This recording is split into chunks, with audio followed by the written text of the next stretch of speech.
it's softened because I can hug my friends. My bad. Okay, you're totally right. I do remember now. But the first thing I wanted to put a spotlight on was Pinocchio. You brought this to my attention. You're like, why are there so many damn Pinocchio movies? Too many Pinocchii. That is a good word for it. There is a upcoming Pinocchio movie on Netflix, created by Guillermo del Toro. There was one last year from Lionsgate. That's the picture on the left. Please watch that, guys. Watch that trailer. Watch that trailer. You know those things where, like, as a comedian, you see something that's not supposed to be funny, and it just wrecks your whole day because you're like, "Fuck, I'll never do anything that funny." And it wasn't trying to be funny. It wasn't trying to be. Look, like watch this Lionsgate. I think the movie, did it come out last? I think it came out last year. From Lionsgate, Pinocchio. Tale as old as time. An old man. Really, how did these people learn nothing from Geppetto? Like, we don't want Pinocchio movies. I mean, the original Pinocchio film from Disney was great, and then everything else has been trying to, like, it feels like they've been trying to, like, do we go to the original story of Pinocchio, which is supposed to be so dark and, like, really. Which is why I am curious about the Guillermo. That's what I'm curious about. Guillermo del Toro. Like speculate on that. What do you think he's gonna del Toro it up and give us close to the original Pinocchio, the one where he? You know what I would love? What's that? Well, first of all, you said that's the concept art, that kind of bug fella on the right there. Yeah.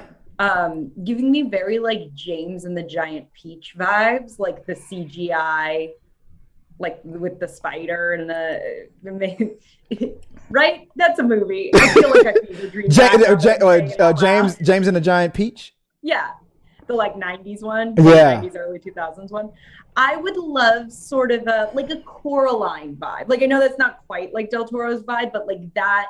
If we're talking how sort of dark you go with it, you want it to be like Tim Burton-ish. Yeah, like can kids handle this kind of? Yeah, they can, but like it's a little intense. I love those movies because I feel like adults are more scared of them than the kids. You know what I mean? Like, I feel like more adults are freaked out, but I think the author of Coraline was like, every adult I showed this to, like the original book. Yeah. Like, every adult I showed this to was terrified, and like my daughter loved it. So. Right.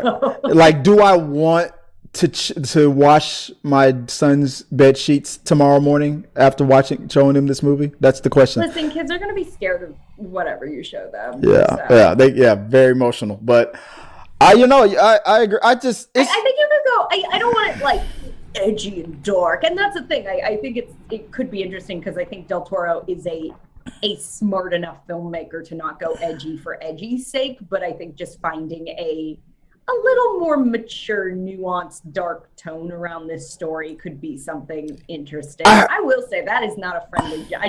My brain just put together that's Jiminy Cricket, and if that thing popped up and was like, you shouldn't do that, I wouldn't do it because I'm so scared. If I'm not mistaken, I think Jiminy Cricket, like in the Guillermo del Toro version, is Jiminy Cricket lives inside of Pinocchio's, like, chest, or in his heart, where his heart's supposed to be, in that part of the body. I think that's where I read it in it was a synopsis. I mean, he is made of what happens when he becomes a real boy. So it's just like some real, like, body. Like Jiminy better get his ass out of there quick. Just alien chest burst. Oh, dude, if you want, that's the shocking third act.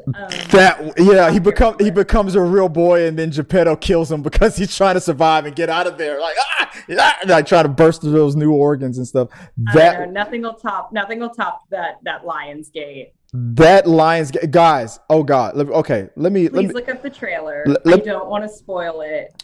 Let me get serious for a second here. I never wanted to punch an animated kid so much in the face when Caillou? Caillou, I'll circle around. But this kid on this trailer, this whole like, damn, I want to be a real boy. I don't like that. It's like I felt like this was this movie. If this movie was meta and it's making fun of like Gen Z or something like that, then it's brilliant because whoever's doing the voice acting of Pinocchio has captured that whiny, annoying little, like, you know, having those drawn out A's at the end of every sentence, like that. That's how he spoke. I hated it, and I don't recommend. I watched the trailer if you just want to punch a kid. What did you feel? It's so funny. I don't need to watch a trailer for that, Chris. You didn't check it out? Oh my God! No, I'm saying I don't need to watch a trailer to want to punch it. Oh my God! Wow. Okay. Well, that's how we felt about those Pinocchio trailers, and I agree that I'm looking. What is the third one? There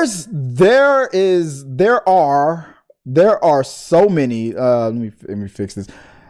There's another Pinocchio movie. Like a third there's one. like 4 or 5. Oh, is that the live action one? Yes, That's right. yes. I don't know who Tom made it. Hanks. Oh my goodness. Oh, this is such a good. Tom Hanks, Cynthia Erivo, Luke Evans, Joseph Gordon-Levitt, Keegan-Michael Key, and Lorraine Bracco. Now maybe there's some hope on that. Wait, is that coming out or did it come out? Or are we talking? That's going to be a Disney Plus upcoming. I'm not going to watch it, but I mean, maybe it might be loosely based on their. So it's like live action with animation. Oh, but that's just like what they're doing with every Disney movie. Why is everybody going so hard on with Pinocchio right now? It just doesn't make any sense. Pinocchio. I feel like it's just weird because I feel like it was just like coming up in the roster of like Disney is live action, literally. Yeah, we're live actioning everything, but like learn from what they did with Dumbo. I mean, did anybody watch that movie? Did anybody see Dumbo? The live action version. Exactly. So it's like, I understand going back to some of these movies, but I'd rather see a live action Toy Story than. Oh God, no. I would love to see those toys come to life and scare the hell out of Sid. And that's honestly, the thing. I feel like my biggest issue, and this is a whole different topic, so I will try not to sidetrack us too hard. My biggest issue with the live action Disney is like the best thing they can hope to be is, oh, that was fine. Kind of made me miss the original. Probably gonna go home and watch that, which I guess is the point. Like, it's all just building the Disney empire. Yeah. Well, but like with the amount of money we're pouring into these, it's just like when the best you can hope for is like, that was pretty good. I feel like it's because this generation, with the technology that they're being born into and what they're seeing, when they go back and look at the old stuff. I mean, back when we were kids, we could go back and look at the old stuff and still have an appreciation for it because the technology. No, I disagree. I think it holds up. I would disagree with me too on it for those people who are only introducing their kids to the original stuff first, but you this is what I'm going through in my house. Literally, like, no, I won't watch.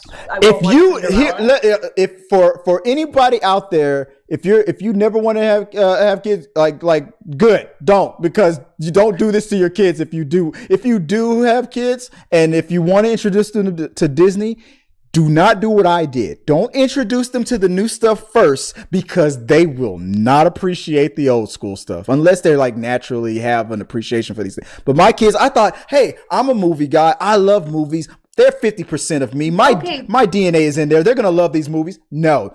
My daughter said something bad about Star Wars and I almost kicked her out of the house. But are we talking like, because it's like, if you go back, or are we talking like, if you watched, I'm trying to think of one from like Hercules with them, they'd be like, no, this doesn't hold up. Or are we talking some of the Hercules is. I watched Snow White recently. Mm-hmm. It's brilliant when you consider the historical context.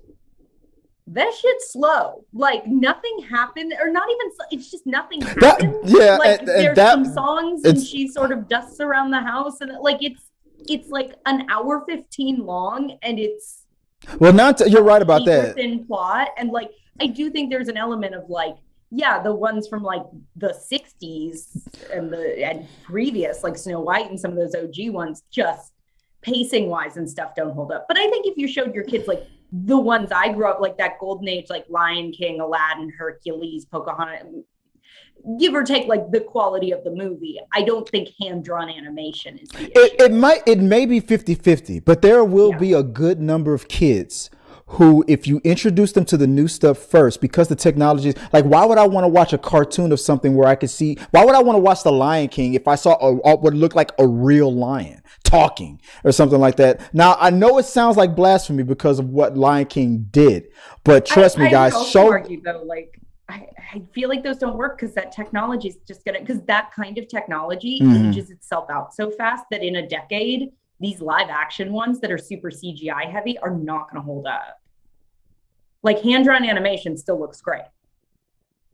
It does, but when you compare it to very good CG, like I don't know how to explain. It's like it's not like going back to like as far as like Snow White. But for example, if I were to try to show my kids The Rescuers Down Under, which a movie I loved as when I was their age, they would not. I remember my mom took me to see that in the theaters, and that blew my mind. That the eagle, and when they went those two mice, and the animation was ahead of its time. A little slower paced.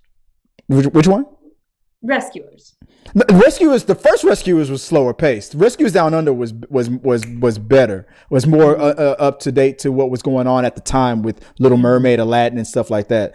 But because Rescuers was like 70s or early 80s, and Rescuers Down Under was like late 80s, 90s when the others when Disney was like printing money. But if you show, but with my kid, I've learned that if you show them the newer stuff and then try to go back to any of the 2D stuff, it has to be the highest quality, Lion King, Aladdin quality, Little Mermaid quality or higher, to keep their attention. If you go below that quality, the 90s quality to the 70s and 60s, no, they won't. Yeah, but I don't think that's an animation, because if you tried to show your kids like the original Parent Trap, they would also be like, this is boring. Like, I don't think that's an animation thing. I think that's just a pacing of movies thing. But ultimately, I think the real answer comes down to money. Millennials are having children. They are nostalgic for these movies. Childless millennials will go see them because of their nostalgia, and parent millennials will take their children, and they make money. Yeah. And that's why they're making 85 Pinocchios. Right, exactly. And it's like I don't know what's going on with the quality of these, because Lionsgate is known for some good animation. I looked at this trailer and I'm like, where's the? I mean, I should have looked at the budget, because I feel like the budget is probably going to say something like it was made for like $20 million, and which means that somebody's walking around with $17 million in their pocket right now. No, it looked like one of those, those like weird knockoff movies, like those like foreign kind of like where like some Brazilian movie company or whatever will be like, we're gonna make car adventure, and it's just like weird knockoff cars. Like, it looks like one of those. The knockoff car, yeah, exactly. All the cars in this car knockoff, they're all electronic cars. They're all Thunder Magoo. They're hoping it would be sponsored by Tesla, but Tesla. Mooter. Oh God, yeah, lightning instead of Thunder Magoo. That's crazy. That's funny. Thunder McRoller or something like that. I don't know, some stupid name like that. Yeah, those that's from the makers of Sharknado. Who knows? Like, oh well, let us know what you guys think about the upcoming Pinocchio movies. And just like Amy said, she's right. I'm excited. The only one I'm excited for is the one coming up on Netflix. I will check that out, because if that Jiminy Cricket is any indication of what we're gonna see, that is going to be something like right out of the nightmare. Look at that thing right there. That's going to be crazy. Like, skip the one on the left, click on the one on the right. Netflix, baby. That's how we do it. All right. Moving on to the to the next topic real quick. We spent I didn't know we were going to be able to stretch out a whole conversation on that. Oh, we're out of time. And that's it for Peace out.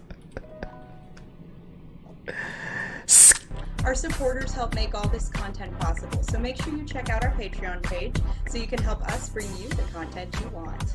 Push the pedal to the freaking metal. I'm turned up just like heavy metal.